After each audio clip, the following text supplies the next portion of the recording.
So it's April 2020 and you've just got yourself a brand new Firestick, or maybe you've had one for a while and you're now looking for some cool things you can do on your device to really get the most from it. Well, in this video today, let me show you some cool applications, some hidden settings and some amazing performance tweaks you can do on your device to really maximize the performance. So with all of that being said, let's get started. If you're new to the channel and you want to stay up to date with the latest tech tutorials, the latest Firestick, Android and Android TV tips and tricks, then please do subscribe and hit the notification bell. It's a small click from you, but it makes a big difference to me. Thank you. First up, we have a new application which will instantly give you more free memory on your device. Now, as we know, on a Firestick, it doesn't have much memory, and as your memory starts running out, you may notice buffering on your application. So it's always advised to close off your background applications to maximize how much free memory you have on your device. Now, closing off applications one by one can be quite a long and boring task, and that's exactly where this application comes in. Now, when you start it, it will tell you straight away all of the things that you have running in the background. And at the top here, we can see how much memory is being consumed. Now, I've also enabled the system X-ray, which I will show you in a second how you can enable that. Now, that shows us the status of the 4-core CPU, and we can see we're only processing about 9 or 10% on each of them. But the main thing is we can see on the memory side, my device only has 292 megs of free memory, which is not very much at all. So how can we fix that? Well, using the standard remote control, I can press it down a few times. And although we can't see the cursor, right now we have the big green button at the bottom selected. Now watch what happens to the free memory as soon as I press the select button. So we go from 293 meg, let's press that button. And within 1 second, guys, we're now nearly at 460 megs of free memory. So super easy to use. Literally with one click, you can now free up all that memory, and that will greatly improve the performance of your device. Now, this application and all of the applications I mentioned in this video will be linked on a brand new tutorial that I'll be creating on my tutorials page. So do have a look in the video description for that link. Okay, let's back out of that. The next tip I have is how you can connect Bluetooth devices onto your Firestick or Fire TV. Now, these devices can be anything from Bluetooth keyboards to mice. I mean, this is the Bluetooth keyboard that I use for all of my videos normally. So when I want to enter in any commands or just use an air mouse, this is the Bluetooth keyboard I use. But you don't have to limit yourself to just keyboards and mice. You can also use Bluetooth headphones. So let's say, for example, you want to watch a movie, but you don't want to disturb anybody else in the room, or maybe it's, nighttime. You can pair up your Bluetooth headphones, and that way any audio from your Firestick will be sent over Bluetooth onto your headphones. And to connect any of these devices, just go over to your settings, go to remotes and Bluetooth devices, go to other Bluetooth devices, unless you're trying to do a game controller, and select the option to add a Bluetooth device. Say, for example, we can see I've got a gamepad that's connected. We can see I've got a keyboard that's connected. That's actually this one here. And up here, we've got some wireless headphones. So really, guys, lots of different things you can connect in, and doesn't need any kind of cables or adapters. Just use normal Bluetooth and you can connect and use all these peripherals on your device without any issues whatsoever. For the next tip, we're going to use ADB to greatly improve the visual performance of our Firestick. Now, again, guys, this application is available on my website. So download that onto your device first. Now, before you click on connect, make sure you have got ADB enabled. And let me just clarify, guys, if you don't know what ADB is, it's basically Android Debug Bridge, and it's a method of interfacing with your Android device over command line. Now, before you actually make the ADB connection, you have to make sure ADB is enabled. And the way you do that is go over to your settings, go to My Fire TV, go to developer options, and make sure you've got ADB debugging enabled. And this basically means that your device will accept ADB connections. Once you have that, let's go to home, let's go back here again, and let's now make that connection. And let's click on connect. Okay, so the first time I actually got an error saying it could not connect, but when I tried it again, it worked. If on your device you can't make a connection, the tip is always to go back into ADB, switch it off, wait for a few seconds, and then turn it back on. Come back into this application and then connect again, and we should now go in here. Now, the two things we do want to change are the Windows animation scale and also the transition animation scale. Now, the more time your device takes showing you the animation, the slower the device is going to seem to you. So what we're going to do is we're going to reduce the window animation and the transition animation time. Both of them are going to be reduced to 0 because we don't care about animations. We just want the most fastest perceived performance. Now, to do that, the first command we're going to type in is this. Okay, that's the command. Let's press back on the remote. So the command is just settings, put system transition underscore animation underscore scale, then 0.0 because we're saying we want no time spent on any of these animations. So once you type that command in, press select on the remote and select the option to run.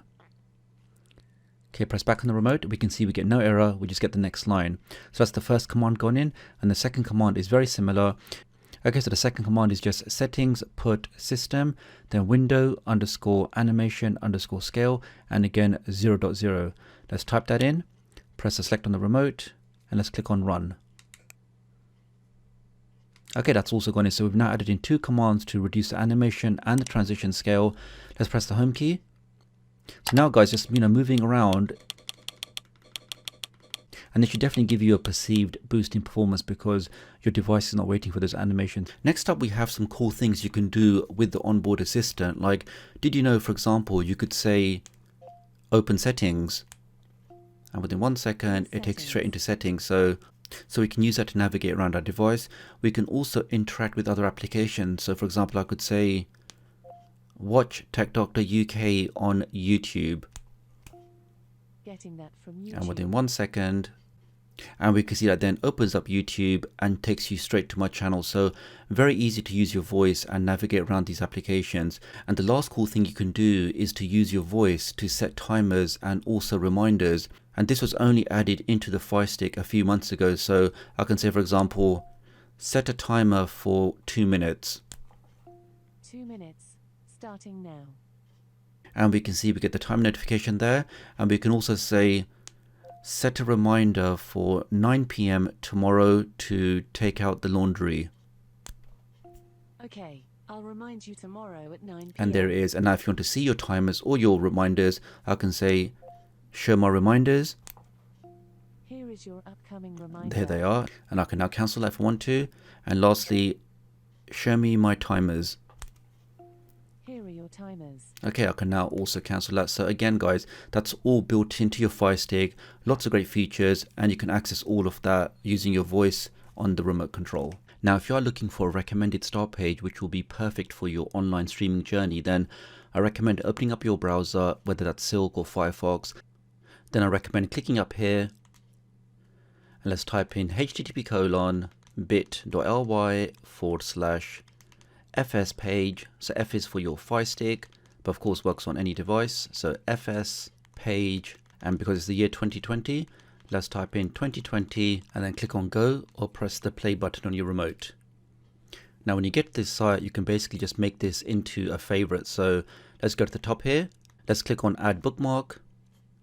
Let's go down, and this is the recommended start page. So you can try this out on your own device, and the next time you want to access that start page, you can go to the top of Silk, go over to the menu, and here you'll see the new Firestick homepage there. So lots of great content in there guys. Do check it out and let me know what you think. And just a quick interruption here guys, if you are enjoying this kind of content, if you want to see more videos on the 4K Firestick or the 2nd generation Fire TV Cube or the latest Nvidia Shield Pro or even your generic Android TV boxes, then please do like this video and also think about subscribing because that really is the best way to help out my channel. Thank you. Next up we have screen mirroring, and I mean for iPhones and iPads and any other Apple devices. We saw in my last video that if you just press and hold the home key on the remote, we get the option there for mirroring, but this process only works for Android devices. So let's say for example I have an iPhone and I want to share the screen onto my Firestick or Fire TV, and the easiest way to do that is to use an application called AirScreen. So let's install that now. AirScreen. Then I'll show you some of the tweaks you can do in the application to give you the best possible performance. So let's click on AirScreen. It's a totally free application. Let's click on that to install it. And let's click on install, and okay, that's now installed. Let's open that up. Let's click on start now. Okay, so the first thing you want to do is go over to your settings, press right on the remote. Let's click on settings again. Okay, so here you have the device name. So this is what's actually going to appear on your iPhone or your iPad or your Apple device. So let's click on that. Let's just call it something. So let's just call it TDUK TV. Let's click on next. Let's click on OK. Because I only want to use this application for AirPlay, I'm going to turn off these other features. I'm going to turn off Google Cast. I'm going to turn off DLNA. Let's click on more and make sure you have hardware acceleration enabled. Let's click on that. And that's pretty much it guys. Let's press back on the remote. Let's go up to the top. And let's now click on start. Now what this means is this application is now ready to accept a connection request from an iDevice like an iPhone or an iPad. So on your iDevice, if we just swipe up from the bottom, and we can see we have an option here for screen mirroring. So let's click on that, and we can see we have one option in the list, which is the TDUK TV. Let's click on that again. On the screen we get the message processing client requests. Let's click OK on the remote, and there we have it, guys. We can now see the screen of my phone. I can minimize this. I can now go back to playing some iPhone games. Click on resume, and here is TDUK destroying some stuff.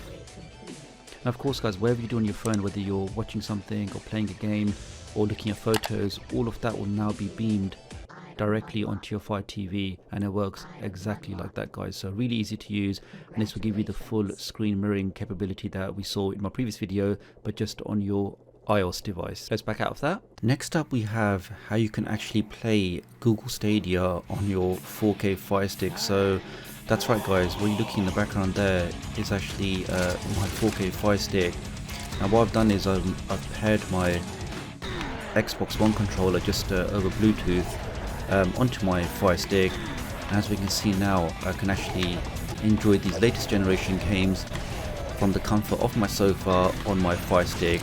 I did actually do an in-depth video on this yesterday, guys, so if you want to watch that, I will leave a link to that in the description. But just to show you what's possible, you can actually enjoy games of this quality, you know, with these kind of graphics, even on your tiny, weak, well, not weak, but you know what I mean, as in not very powerful Fire Stick. And I'm dead.